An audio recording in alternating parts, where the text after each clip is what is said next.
La clase de hoy es el tema de diseño de proceso unificado. Entonces, el objetivo final del diseño es producir un modelo lógico del sistema a implementar. Hasta ahora, ustedes son acá el arquitecto del sistema que quieren implementar. Entonces tienen el modelo de diseño, que es lo que van a armar ahora, digamos, y el modelo de despliegue, y con los dos lo que arman es la descripción de la arquitectura. Esto es lo que ustedes van a entregar al analista o sí, al programador para que ya se empiece con el tema de la programación del sistema, ¿no? O sea, ¿cuál es el objetivo, digamos, hasta ahora, digamos, lo que habían hecho era solamente ahora ya van a especificar las clases reales, digamos, que va a utilizar el programador. ¿Estamos? Recuerden que el UML o el proceso unificado es trabaja con orientación a objetos, o sea que todo tiene que estar definido en los conceptos de clase, objeto, herencia. ¿Cuáles son las diferencias que hay entre el modelo de análisis, que es lo que vimos la semana pasada, y el modelo de diseño? Fíjense, dice, el modelo de análisis es un modelo conceptual y genérico. Es lo que habíamos visto, es una abstracción del sistema. Le sirve, obviamente, pero el modelo de diseño ya es un modelo físico y concreto, ya es algo real, digamos. Ya con esto, ya con lo que ustedes van a armar ahora, ya están listos para empezar la implementación. O sea que ustedes ya van a determinar cuáles son las clases que van a necesitar, cuáles van a ser la arquitectura en computadoras, en red que van a necesitar. Ya es un plano de la implementación, ya es algo real. Por eso fíjense en que siempre se hace la diferencia entre análisis y diseño.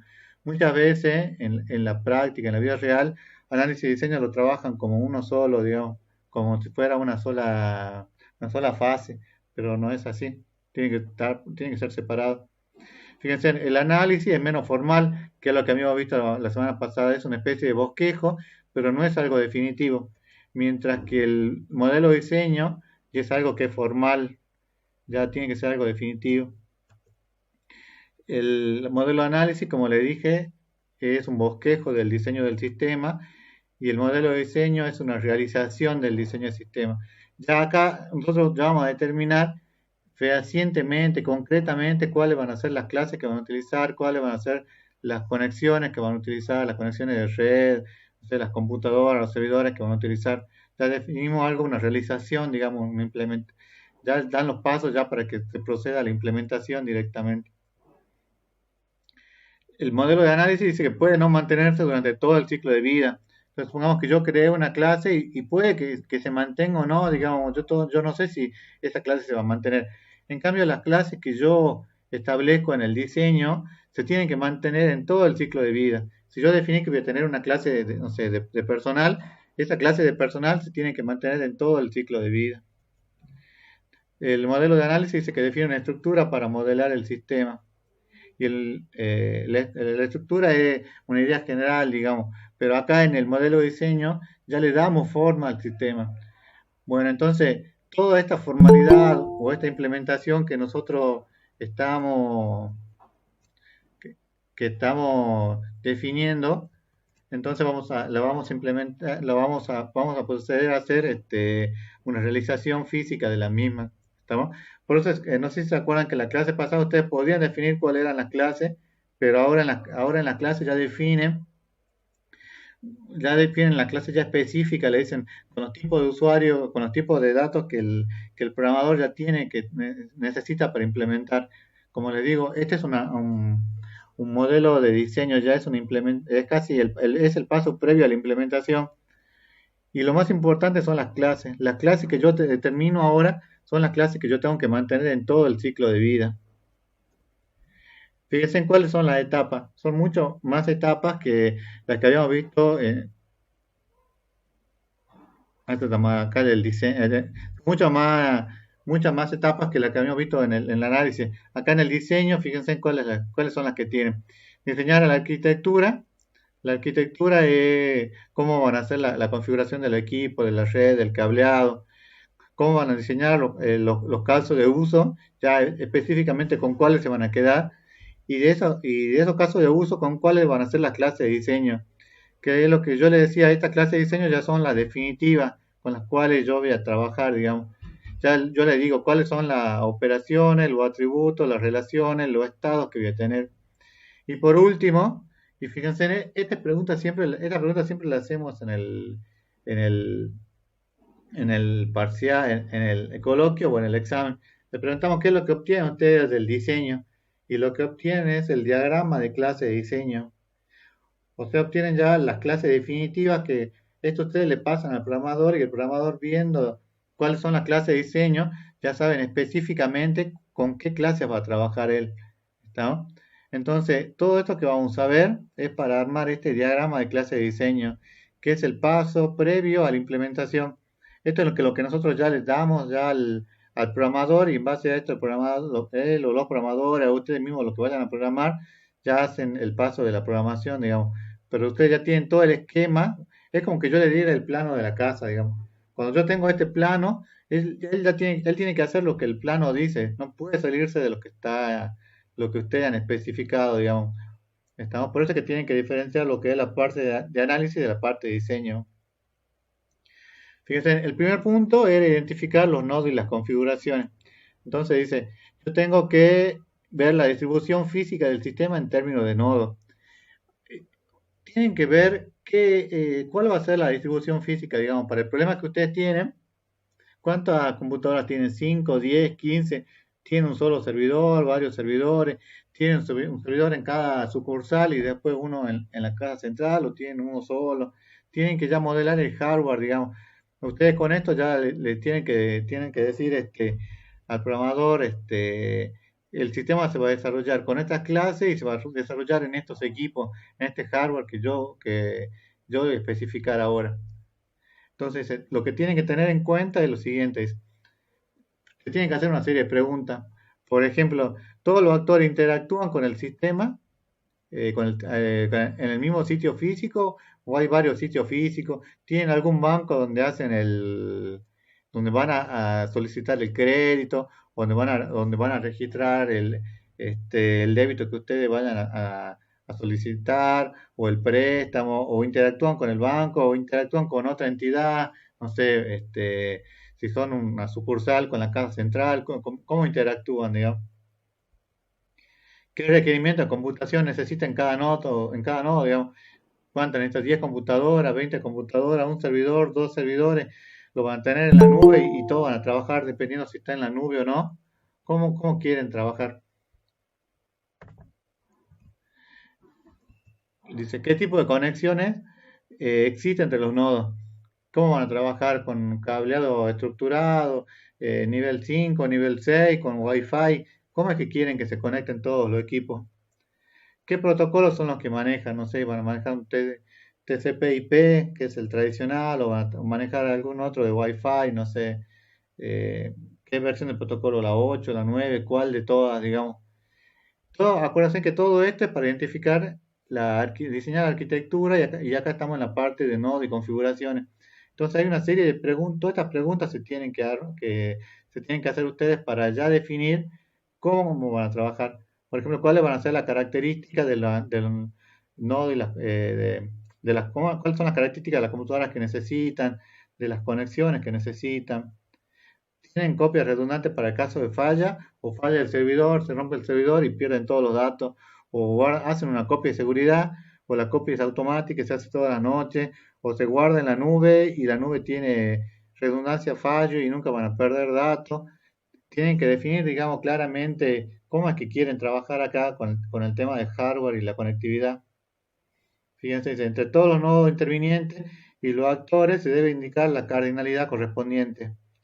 Y ustedes pueden tener muchos nodos, pueden tener varios actores y la cardinalidad se refiere a cómo van a ser las conexiones. Si, por ejemplo, ustedes van a hacer, no sé, son muchos usuarios, entonces la cardinalidad capaz que sea de 1 a n, digamos, del servidor que ustedes van a trabajar, con n que son ustedes los usuarios del equipo. Fíjense en cómo se hace la parte del diagrama de despliegue. Hacen un dibujo donde tienen que tener los nodos, fíjense en que es un cubo, el componente, que son cada una de las partes, la interfase y las dependencias que pueden haber. Un nodo es un elemento de hardware o de software que muestra las opciones de realización incluyendo el código fuente, el binario y el ejecutable. Este nodo se refiere a los programas que ustedes van a hacer. ¿Estamos? ¿Cuáles van a ser los nodos donde ustedes van a tener sus programas? Entonces, fíjense, este es un ejemplo, que por ahí es un poco más complicado, digamos, pero que les sirve como para que ustedes vean cómo tendrían que describir, digamos. Por ejemplo, tienen el comprador que que se relaciona, no sé, con con el nodo cliente del comprador, que acá tendrían todas las operaciones que harían. Fíjense que ese se comunicaría a través de una intranet con el servidor del comprador y acá y el servidor del comprador que ustedes tienen con el servidor del banco, el servidor del vendedor y con el cliente del vendedor y al final fíjense que el vendedor llega hasta el último, digamos. Y para ellos capaz que sea transparente, digamos, capaz que para las relaciones que hay entre comprador y vendedor es hacer un clic en la pantalla, pero hay varios servidores, hay varios nodos que están en el medio que se hace la comunicación entre ellos. Bueno, entonces el siguiente paso es identificar las clases relevantes. Entonces ustedes pueden tener clase activa que les dice, fíjense, en las clases activas son las que necesitan estar ejecutándose concurrentemente. Ustedes ya vieron qué era la concurrencia. ¿Qué era la concurrencia? ¿Qué es la concurrencia? Miren que ya no aprobó la primera parte. ¿Eh? ¿Qué es la concurrencia? ¿Cuándo un programa es concurrente?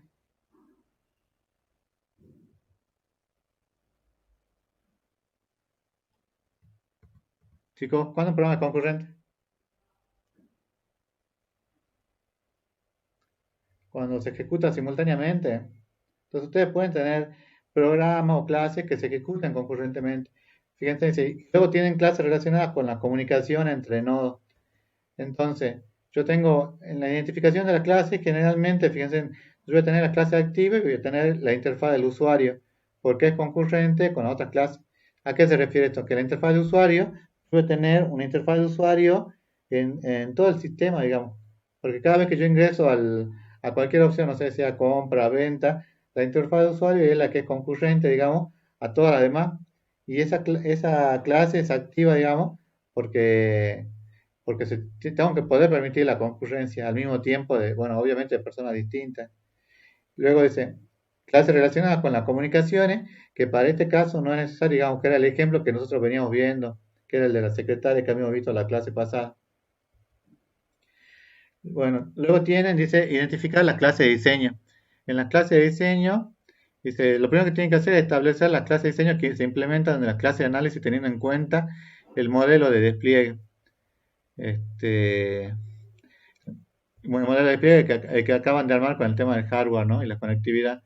Dice, consiste en derivar la clase de diseño de la correspondiente clase de análisis que participan en el caso de uso. Ustedes al final del análisis, ¿qué es lo que habían obtenido? Habían obtenido un conjunto de clases de análisis. Ahora, con ese conjunto de clases de análisis, tenemos que determinar cuáles son las clases de diseño definitivas con las cuales yo voy a trabajar. Se asignan responsabilidades a las clases identificadas. Responsabilidades se refiere a cuáles van a ser los procedimientos, los métodos que voy a trabajar. Fíjense que tengo que hacer un cuadro de 3 columnas para cada una de las clases de análisis, ¿no? En la primera columna coloco las clases de análisis, en la segunda columna las clases de diseño. Entonces, ¿qué es lo que puede ocurrir? Tengo varias situaciones que se pueden presentar. Primero, dice que la clase de diseño se mantenga. En este caso, fíjense, que es para el ejemplo que habíamos visto en la clase pasada. ¿Cuál es la clase de diseño que se mantiene en análisis y en diseño? ¿Cuál es la que se mantiene?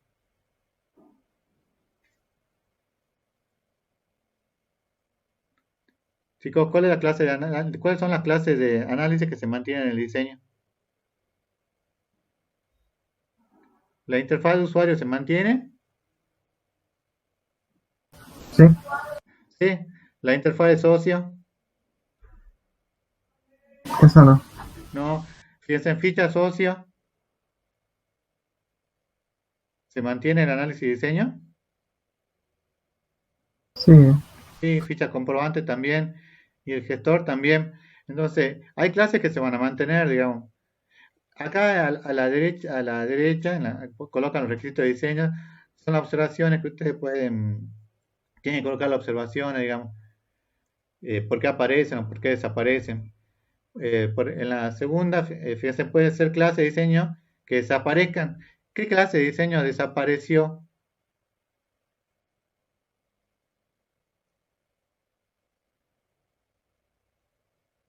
¿Cuál clase de diseño desapareció? ¿Cuál clase desapareció en el diseño que estaba en el análisis y ahora en el diseño no está? ¿Cuál puede La ser? interfaz de SOS. La interfaz de socio estaba en el análisis y ahora desapareció en el diseño. Pero ¿por qué desapareció en el diseño? Entonces, acá a la derecha tienen que colocarle, fíjense, dice, es absorbida por la interfaz de usuario. ¿Estamos? Entonces, la interfaz de usuario contiene ambas, entonces no tienen que colocar. También puede haber una nueva clase de diseño. ¿Cuáles son las nuevas clases de diseño que hay en este caso?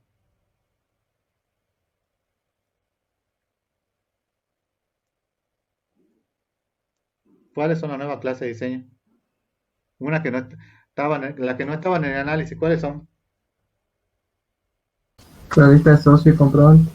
La lista de socios y la lista de comprobantes. Estas generalmente son como pequeños vectores o son como, supongamos que ustedes hacen una consulta de socios y traen, digamos, un pequeño listado que es para visualización, que es una parte, digamos, no van a traer la ficha de socio completo, sino que traen una lista de socios o un pequeño vector, una pequeña pantalla para visualización, ¿no? Fíjense, en esta le dice que por qué aparecen, porque dice porque son incluidas para manejar socios, digamos. Cuando yo quiero, no sé, hacer una modificación de un socio, yo no tengo que traer todos los socios, no sé, los 2 millones de socios que yo tengo, sino que tengo que traer el socio que yo necesito. O cuando quiero hacer un listado, traigo los socios que necesito, no traigo todo. ¿Estamos? Lo mismo pasa con la lista de comprobantes. Bueno, fíjense que el gestor se mantiene en este caso. Y bueno, y la tercera columna lo que le decía es, tienen que hacer la justificación del porqué de la elección de las clases de diseño de la segunda columna. Escuchen, esto quizás es lo más crítico y lo más difícil que ustedes van a tener en la parte de diseño, porque si ustedes no determinan correctamente con cuáles van a ser las clases de diseño con las cuales se van a quedar, entonces todo lo que ustedes vayan a implementar después va a estar mal, digamos. Entonces tienen que analizar cuidadosamente cuáles son las clases de diseño que que se tiene que quedar acá, digamos, si hay alguna que va a aparecer o va a desaparecer o alguna que se va a mantener, tienen que hacer ese análisis. Y eso es quizás lo más crítico de esta parte, ¿no? Luego de 50 tablas se procede a hacer el diagrama de la clase de diseño, bueno, que es el que vamos a ver después.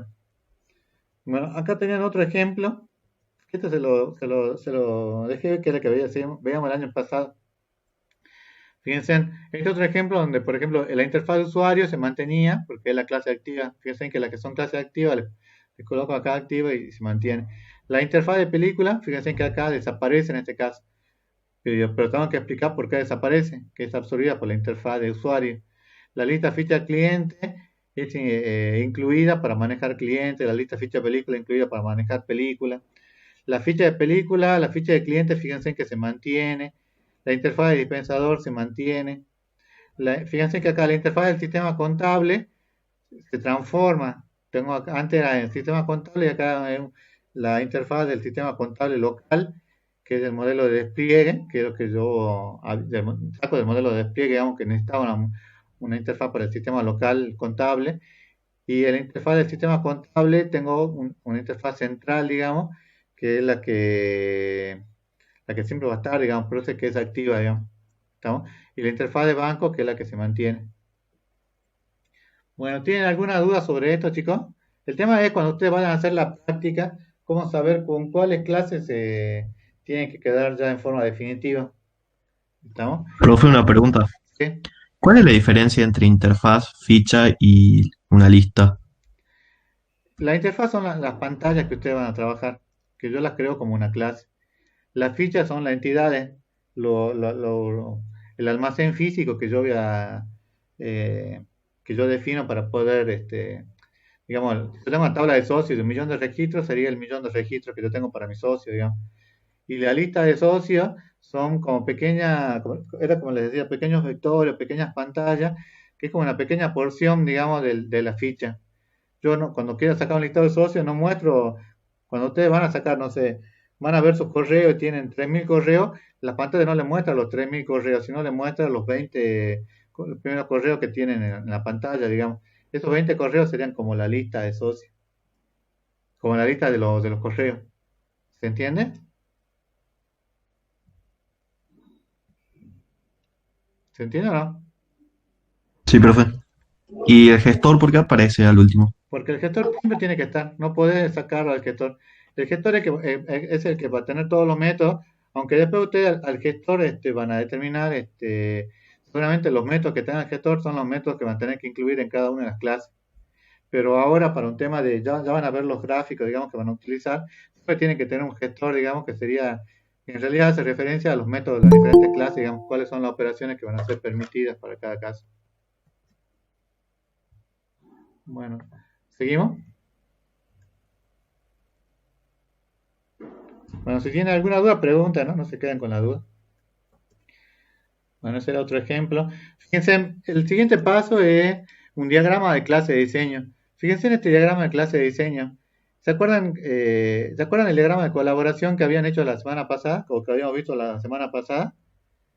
Este diagrama de colaboración, fíjense que es casi equivalente a este diagrama de clase de diseño. Es casi no es lo mismo, pero si la clase se mantiene, si los actores se mantienen, es muy posible que ellos se sigan manteniendo. Fíjense acá, yo voy a tener la interfaz de usuario, la lista de fichas de películas, fíjense que se relaciona con ficha de películas, con la relación de 1 a n, el gestor que siempre va a estar en el medio.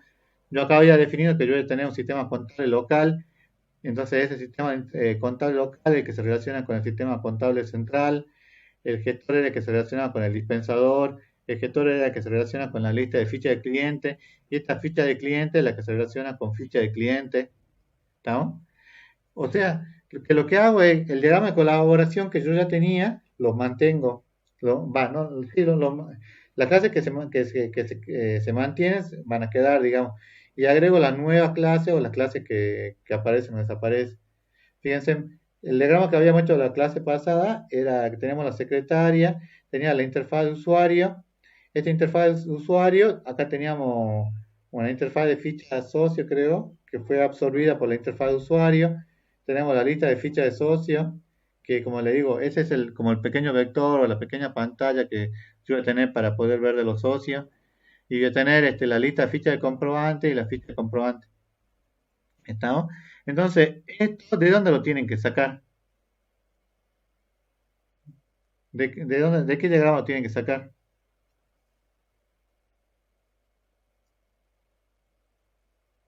Alumno, ¿de dónde sacan el diagrama de clase de diseño? ¿Colaboración?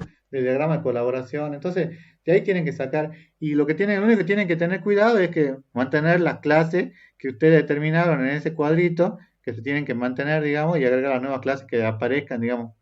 El diagrama de clase de diseño es uno por cada caso de uso, ¿no? Después al final ustedes van a tener que tener uno general, digamos, con todas las clases. ¿Estamos? ¿Hasta acá tienen alguna duda, chicos? ¿Nos seguimos?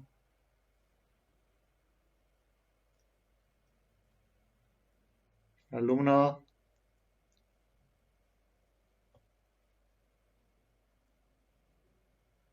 Bueno, sigamos. Fíjense, el siguiente diagrama que tienen que armar es el diagrama de secuencia, que me parece que este ya lo habíamos visto, ¿no? La primera parte. Dice que el diagrama de secuencia muestra la interacción de un conjunto de objetos a través del tiempo y se modela para cada caso de uso. Es muy parecido al diagrama de Gantt que habían hecho. Entonces dice, un conjunto de objetos a través del tiempo y se modela para cada caso de uso. Bueno, lo que ustedes habían determinado eran las clases, y las clases bueno, se representan a través de objetos. Fíjense, dice que consta de objetos que son representados por rectángulos con nombres subrayados, los mensajes entre objetos que se representan con líneas continuas, con una punta de flecha, y el tiempo que representa una progresión vertical del tiempo. O sea, tienen objetos que son rectángulos, mensajes que son las líneas continuas, y el tiempo que es la progresión vertical, o sea, la raya vertical que les va indicando en qué momento se hace, en cómo van interactuando los objetos a través de los mensajes. Los objetos se colocan en la parte superior y van de izquierda a derecha, y la extensión que está debajo de cada objeto será de una línea ni continua, conocida como línea de vida. De un objeto junto con la línea de vida de un objeto se encuentra un pequeño rectángulo conocido como activación. Bueno, los envíos de mensaje se representan con flechas horizontales que unen la línea de vida del objeto emisor con la línea de vida del objeto destinatario. Y los mensajes pueden ser, como lo habíamos visto en la primera parte de la materia, pueden ser simples, que es la transferencia del control de un objeto a otro. Puede ser síncrono, que es generalmente el que más se utiliza, que dice que el emisor del mensaje debe esperar a que el destinatario finalice el método. O sea que yo le envío un mensaje y para continuar espero a que ustedes me contesten, digamos, ese sería el síncrono. Y asíncrono, que el emisor no espera al destinatario, o sea que el emisor, no sé, empieza a enviar mensajes, pero no se fija si lo recibieron o no lo recibieron, digamos. Que esto sería como un sistema multithread. El diagrama representa el tiempo en dirección vertical. El tiempo se inicia en la parte superior y avanza hacia la parte inferior. Tiene dos dimensiones. La dimensión horizontal es la disposición del objeto y la dimensión vertical el paso del tiempo. Bueno, fíjense, el diagrama de secuencia ya, yo creo que la mayoría ya lo conocen, parece que ya lo habían visto. Fíjense, este dos puntos usuario-cliente, ¿qué es? ¿Qué es? ¿Una clase, un objeto, un mensaje, una ficha, una entidad? ¿Qué es? ¿Qué es lo que colocaban arriba a la izquierda?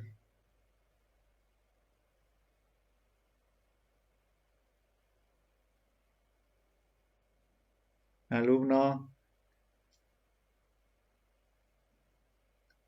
¿Qué es usuario-cliente?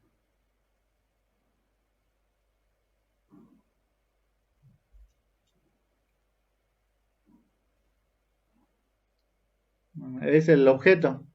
Fíjense, y esto que coloco aquí, ¿qué es? La flechita que yo coloco, ¿qué es?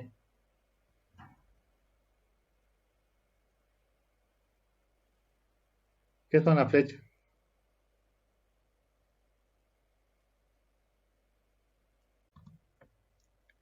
Fíjense, esto en realidad este es el método, digamos, y lo que estoy enviando es el mensaje. Fíjense, y fíjense que cómo tienen que, porque fíjense, esto lo van a tener que hacer después en la práctica, van a tener que ver cómo se interactúan. Acá tienen este guía encuesta, control de encuesta y encuesta, ¿qué es?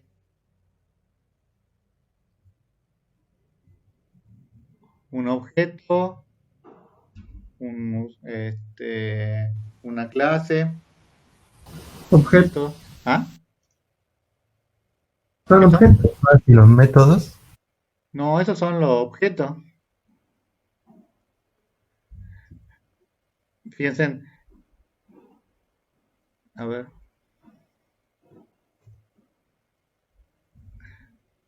Sí, fíjense, en este ejemplo que tienen la interfaz de usuario, que son las clases, pero bueno, acá tienen el objeto. Tiene el actor que es el que inicia, que dice registrar socio. Este, también hay un método que inicia y se comunican a través de los mensajes, ¿no? Fíjense que esta es la interfaz de usuario para comunicarse con el gestor, lo hace a través, no sé, del método registrar socio, le pasa el mensaje correspondiente y luego acá el gestor se fija dónde tiene que registrar el socio, en la ficha de socio, entonces tiene que verificar la identificación, y luego el gestor cuando tiene esa información solicita los nuevos datos del socio, luego cuando la secretaria ingresa los datos del nuevo socio, ingresa los datos del nuevo socio, y ese mensaje que habían pasado lo siguen pasando, digamos, del usuario, de interfaz de usuario al gestor, del gestor pasa a la ficha socio donde registra, digamos, con el método, bueno, registrar y le pasa el mensaje correspondiente y emite el comprobante correspondiente en la ficha de comprobante. ¿Está? Entonces, lo que ustedes van a colocar acá, fíjense, van a ser las clases o los objetos que ustedes tienen, bueno, y el actor que es el que inicia, digamos, cada uno de los métodos y los mensajes que ustedes interactúan entre ellos. ¿Estamos? Este es el diagrama de secuencia que tienen que hacer con cada uno de ellos. Ahora, ¿para qué les sirve esto? Tiene que tener algún sentido, ¿no? ¿Para qué les sirve hacer este diagrama de secuencia?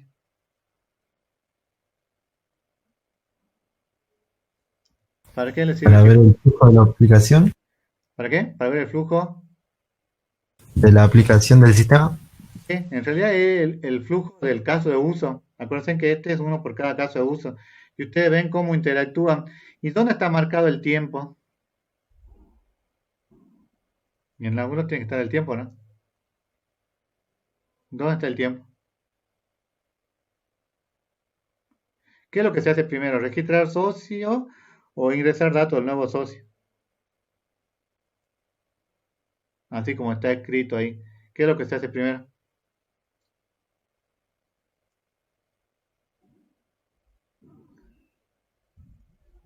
¿Qué se hace primero? Registrar socio. Registrar socio.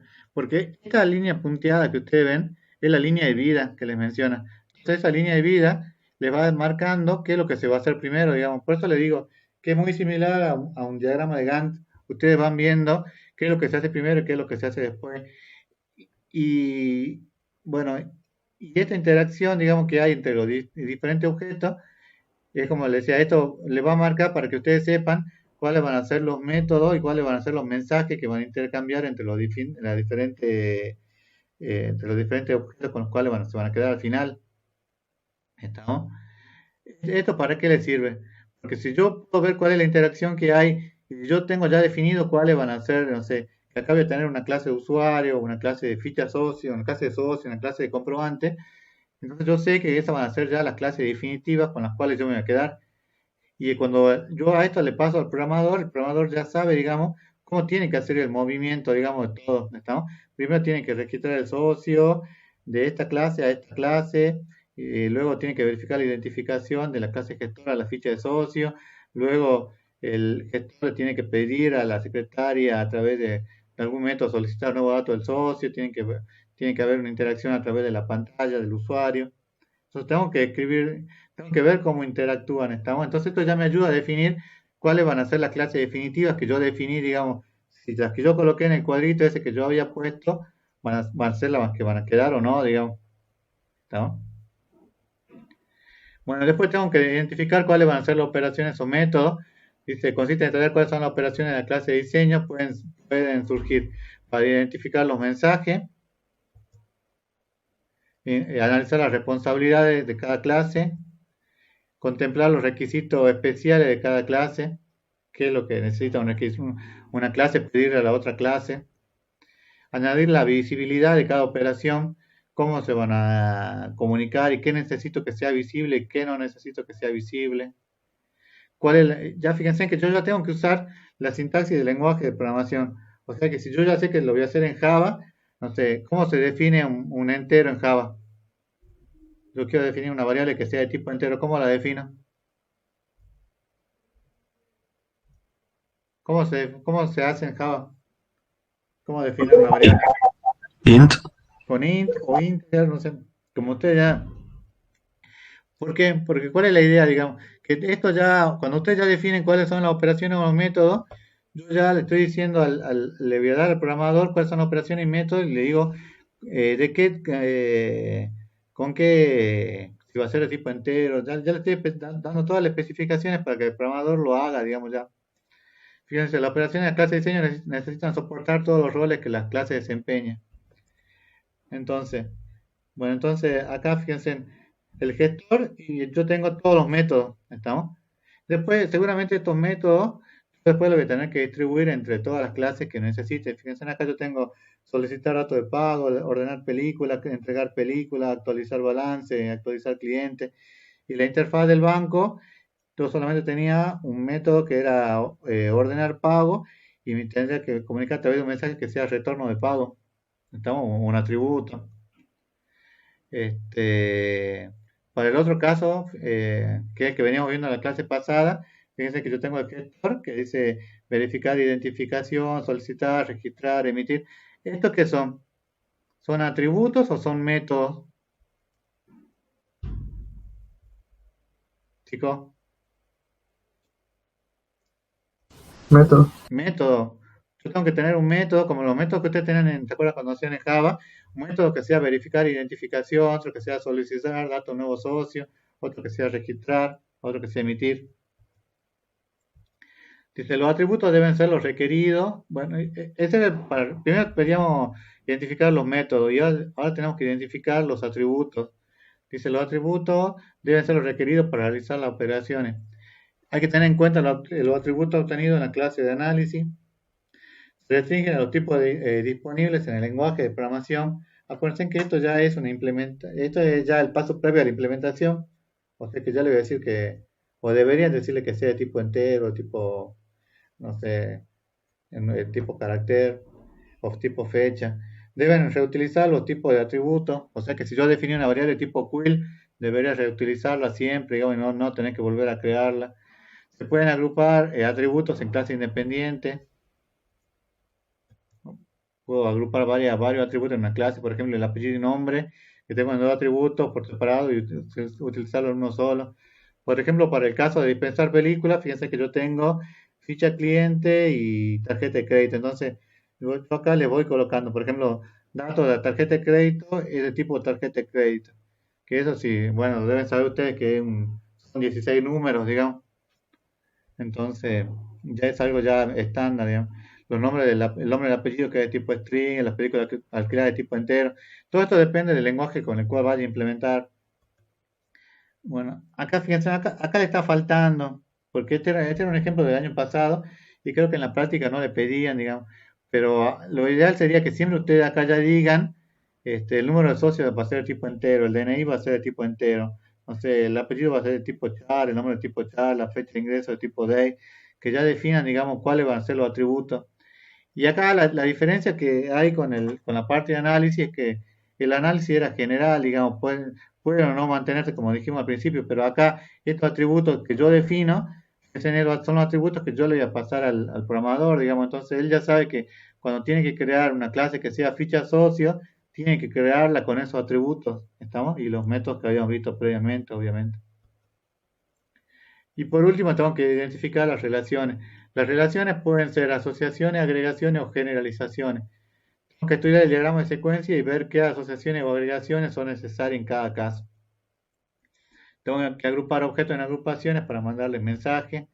Estudiar asociaciones creadas en la fase de análisis. Si el lenguaje de programación no soporta el mecanismo de generalización o herencia, se debe emplear los mecanismos de asociación y agregación.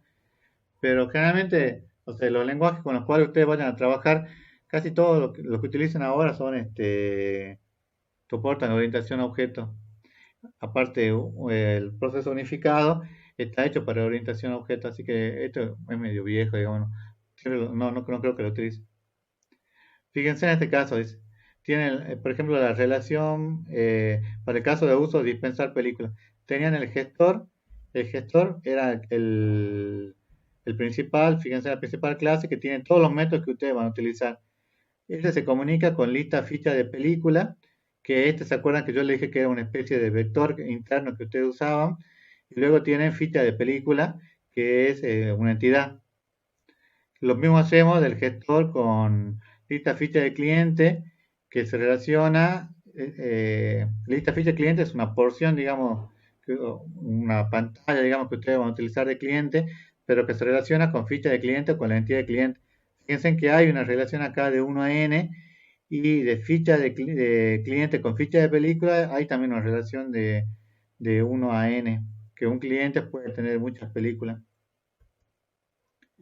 Fíjense, para el otro caso, que era el que ya también veníamos viendo de la semana anterior, ustedes tienen el gestor, en el gestor colocan todos los métodos que se relacionan con lista socio, lista comprobante, y luego eso se relaciona con ficha socio y ficha comprobante.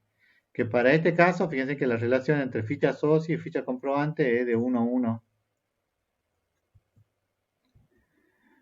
¿Hasta acá, chicos, tienen alguna duda?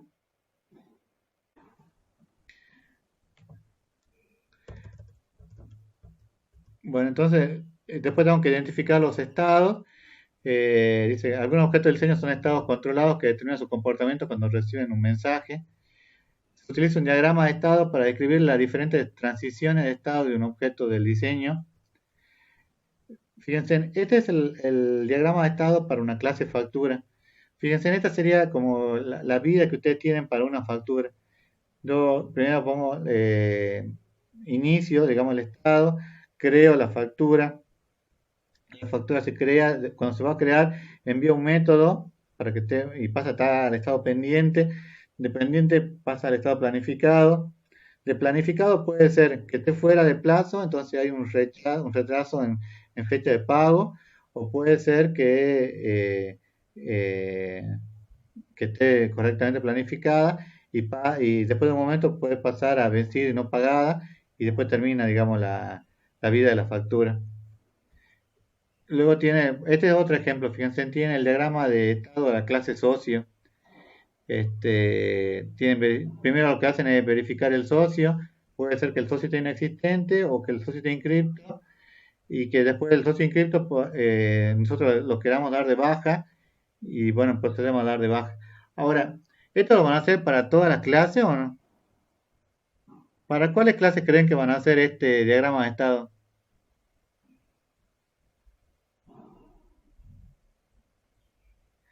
Chicos, ¿para cuáles clases creen que van a hacer?